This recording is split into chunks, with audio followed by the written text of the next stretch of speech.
नमस्कार मैत्रिणींनो, रंजना किचनमध्ये तुमचं अगदी मनापासून स्वागत आहे. आपल्याला पाहायची आहे आज आंब्यापासून आंबवडी, आंब रोल, आम पापड किंवा आम पोळी अशी सगळे नावे असलेली ह्या आंब्यापासून म्हणजे तोतापुरी आंब्यापासून सिक्रेट मसाला वापरून करणार आहोत. आपल्याला ट्रेनमध्ये मिळतं, कुठे बस स्टँडवरती गेलो तिथंही आंबवडी मिळते.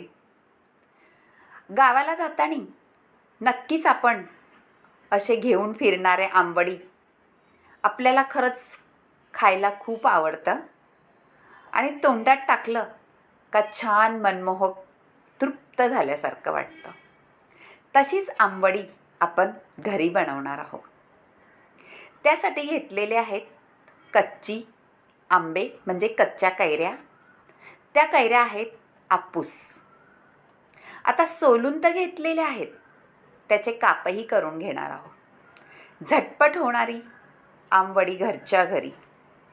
तोंडाला पाणी सुटते बनवताना. कैरी म्हटलं का सगळ्यांच्याच तोंडाला पाणी सुटतं.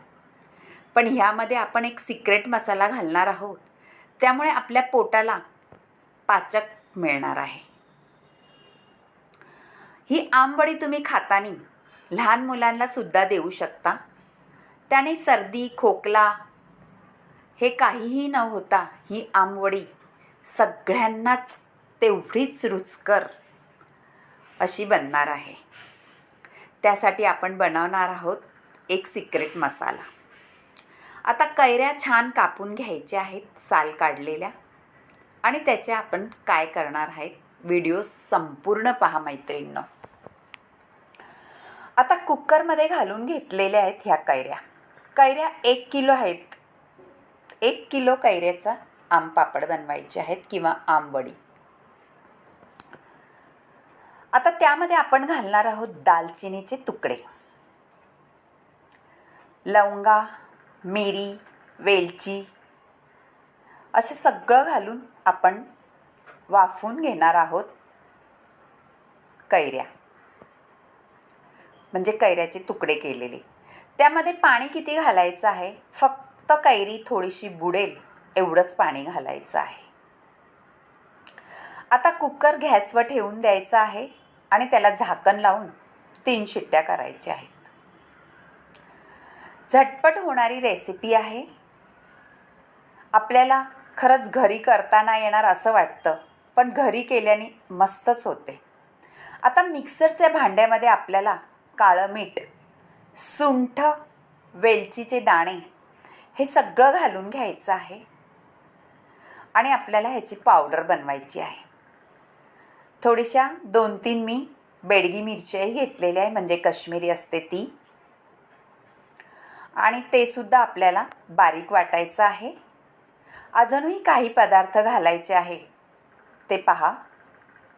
आता मी घालणार आहे बडीशेप, जिरं 2 चमचे, बडीशेप 2 चमचे. कारण जिरं आणि बडीशेप आपल्याला थंडावा देतं आपल्या शरीराला. उन्हाळ्यामध्ये खरंच हा पदार्थ करून पहा. आणि हा मसाला सिक्रेट आहे, म्हणजे ह्यानीच आपल्याला पोटाला थंडावा तर मिळेल, पण आपल्या पोटासाठी पाचकसुद्धा ठरेल. आता आपला बाजूला गॅसवरती ठेवलेली कुकर झालेली आहे 3 शिट्ट्या. पहा, अगदी प्युरी व्यवस्थित झालेले, अजिबात त्याच्यामध्ये गुठळी फुटळी काही राहिलेली नाही. आता आपण काय करायचं आहे, छान हलवून घेतलेलं आहे. एक चाळण ठेवायची आणि ज्या कढईमध्ये आपल्याला ठेवायचं आहे ती कढई खाली ठेवून घ्यायची आहे, म्हणजे अजिबात भांड्यांचा पसारा तर होत नाही आणि झटपट आपली ही रेसिपी तयार होते. चाळणीमध्ये गाळून घ्यायचं आहे. गाळायचं याच्यासाठी आहे कारण कुठे आपण दालचिनी वगैरे टाकलेली आहे ती त्याच्यामध्ये आली नाही पाहिजे, फक्त त्याचा फ्लेवर आला पाहिजे. आता गाळून झालेले आहे पहा, त्याचा मदगा सगळा निघालेला आहे. आता हे आपल्याला गॅसवर ठेवून द्यायचं आहे. कलर न वापरता ही आंबवडी तयार होते.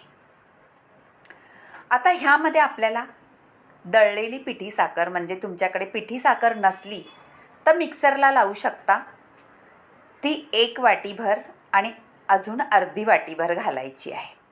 आधी मी आता 1 वाटी घातलेली आहे आणि थोडं हलवून झालं का परत अर्धी वाटी घालणार आहे. म्हणजे 1.5 वाटी छोटी साखर घालायची आहे. जर तुम्हाला जास्तच गोड हवं असेल तर 2 वाट्या घाला. आंबवडी म्हटलं का थोडं आंबट, गोड, तिखट, पाचक असं असलेली आंबवडी आपली तयार होणार आहे. नक्कीच तुमच्या तोंडाला पाणी सुटत असेल हे आंब्याचा आपण गर काढलेला आहे ते पाहून. आता थोडीशी बुडबुडे यायला लागले का परत अर्धी वाटी थोडी आपण पिठी साखर घालून घ्यायची आहे. जर तुमच्याकडे दळलेली साखर नसेल तर अख्खी साखर असेल ती 1 वाटी पुरेशी आहे. आता थोडंसं मीठही घालायचं आहे आपलं साधं. सेंधव असेल तर सेंधव घाला, साधं असलं तर साधं घाला. छान आपल्याला घट्ट होस्तोपर्यंत हे पहा कलर बदललेला आहे आपला. ह्यालाच समजायचं आपली ही आंबवडी आता तयार होणार आहे. आंबवडी करायसाठी मिश्रण तयार झालेलं आहे. मैत्रीण, तुम्ही हलवताना आपल्याला जेव्हा पातळ असतं तेव्हा आपल्या हाताला जड लागत नाही आणि जेव्हा मिश्रण घट्ट होतं त्यावेळेस आपल्या चमच्यामध्ये आपण घेतलं का ते जड वाटायला लागतं. ही एक ट्रिक आहे मैत्रिणींनो आपल्याला आंबवडीची. झाले असं समजायला मिश्रण. आता हे मिश्रण आपल्याला ताटात काढून घ्यायचं आहे. ह्या ताटाला मी पहिलं तूप लावलेलं आहे. त्यामध्ये मी 1 चमचाभर बाजूला काढून घेणार आहे आणि बाकीचं त्यामध्ये मी आपल्याला सिक्रेट मसाला मी बनवलेला आहे पाचकवाला, तो घालून घेणार आहे. म्हणजे 2 टाईपच्या आपल्याला आंब्यापासून मस्त असे आंबवडी आमरोल बनवायचा आहे. आता त्यामध्ये आपण हा मसाला घालायचा आणि मस्त चटपटीत अशी आहा तोंडाला पाणी सुटतंय माझा मैत्रिणींनो.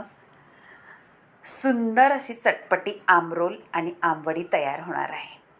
पहा थोडा कलरही बदललेला आहे आपण जो मसाला बनवला होता त्यामुळे. काही जण कलर वापरतात, फूड कलर, पण आपल्याला फूड कलर न वापरता छान ह्याच कलरमध्ये आंबवडी बनवायची आहे. कारण कलर हे आपल्या शरीरासाठी चांगले नसतात. आता जी मी पहिली 1 चमचा काढून घेतलेला आहे तो आपल्याला ताटामध्ये पसरून घ्यायचा आहे. आणि पसरवायची ट्रिक पहा, फक्त ताट फिरवत राहायचं आहे आणि आपल्याला हे पसरून घ्यायचं आहे. अजिबात चमच्याने वगैरे कशानेही हलवायचं नाही मैत्रिणींनो, नाहीतर ते खाली चिकटलं जाईल. असं फक्त ताटली फिरवत राहायची आहे आणि आपला हा आमपापड तयार करून घ्यायचा आहे. एका दिवसामध्ये हा आमपापड तयार होतो. उन्हामध्ये ठेवा, पंख्याखाली ठेवा. उन्हामध्ये ठेवला तर पटकन तयार होईल, पंख्याखाली ठेवला तर थोडा वेळ लागतो. आता हे असं सेट झाल्यानंतर बाजूला ठेवून देणार आहे. हे फक्त आपण साखर आणि वेलची, दालचिनी मिश्रणामध्ये घातलेलं आहे एवढंच आहे. पण आपण पाचक सिक्रेट मसाला बनवलेला त्याचं ताट वेगळंच आहे. आता हे बाजूला ठेवून देऊ. सेट झालेलं आहे ताटामध्ये व्यवस्थित पहा. आणि ह्या दुसऱ्या ताटाला सुद्धा मी तूप लावून घेतलेलं आहे आणि त्यामध्ये हे सगळं मिश्रण ओतणार आहे. आपल्याला हे थोडंसं जाडसर ठेवायचं आहे आणि ते दुसरं ताट होतं ते अगदी पातळ पापड होणार आहे त्याचा. आणि ह्याची बनवायची आपल्याला वड्या, म्हणजे आंबवड्या, आमपापड आंबवडी. हे सुद्धा छान असंच ताट आपल्याला फिरवून सेट करून घ्यायचं आहे. मैत्रिणींनो, खरंच सुंदर घरच्या घरी वर्षभर टिकणारी आमपापड किंवा आंबवडी तयार होणार आहे. नक्की करून पहा आणि रंजना किचनला लाईक करा, शेअर करा, कमेंट करायला विसरू नका आणि सबस्क्राईब करा. एका दिवसामध्ये छान वाळलं गेलेलं आहे पहा. आता आपण काढून घ्यायचं आहे. ते कसं काढायचं आहे नक्की पहा. बाजूला सुरीचं टोक घालायचं आणि पटकन निघलं जातं, कारण आपण तूप लावलं होतं खाली त्यामुळे अजिबात चिटकणार नाही. आता ह्याची आपण आंबवड्या बनवायच्या आहेत आणि बाकीचं आहे त्याचा रोल बनवू. वड्याही पटकन कापल्या जातात, काही वेळ न लागता आणि अजिबात एकमेकाला चिटकत नाही. हे पहा, सुंदर असा रोलसुद्धा तयार होईल किंवा वड्यासुद्धा तयार होईल. करून पहा. तुमच्या मैत्रिणीसोबत हा व्हिडिओ शेअर करा. त्यांनाही जर आवडला तर घरचं चॅनल असल्यासारखं मला एक कमेंट करा. ह्याच्यामध्ये काही बदल करायचा असला तोही सांगू शकता. तुम्ही व्हिडिओ कुठून पाहता हेही सांगा. आपल्या वड्या आता तयार झालेल्या आहेत. वर्षभर टिकणार तर नाही, पटकनच गायब होणार आहेत. कारण जास्त केलं तर वर्षभर टिकतं. आपण फक्त 2च ताटं केलेले आहेत. त्यामुळे चटपटीत चटकदार अशी आपली वडी, त्याच्यावरती थोडीशी पिठी साखर घालून आपण छान घोळवून घ्यायची आहे आणि डब्यामध्ये भरून ठेवायची आहे. अगदी मस्त कितीही दिवस राहणारा हा आम पापड किंवा आम रोल, आम वड्या नक्की करून पहा. परत एकदा सांगते, रंजना किचनला लाईक नसेल केलं तर लाईक करा, शेअर करा, कमेंट करायला विसरू नका आणि सबस्क्राईब करा. म्हणजे माझ्या नवनवीन रेसिपी तुमच्यापर्यंत नक्कीच पोचत जातील. आता हा पापड इतका पातळ आहे का आपला हातसुद्धा आतमधून दिसतोय. पहा, सुंदर झालेला आहे. आपण ह्याचा रोल बनवू. मैत्रिणींनो, इतकं झटकणी होतं आणि काहीही नवीन शिकणाऱ्या असताना त्यांनीसुद्धा हा आम पापड सहजरीते बनवू शकता. आता पिठी साखर लावून आपल्याला रोल बनवून घ्यायचा आहे. मैत्रिणींनो, करून पहा आणि नक्कीच आवडला तर एक कमेंट जरूर कळवा. आम पापड, आम रोल तयार झालेला आहे आणि तोंडाला पाणी सुटलेलं आहे. माझ्या नातवंडांनी असंच कापत आहे तोपर्यंतच 2-3 आंबवड्या संपवल्या आहेत. ह्या माझ्या तर घरात राहणार नाही, तुमच्याही घरात राहणार नाही. करून पहा आणि रंजना किचनला लाईक करा.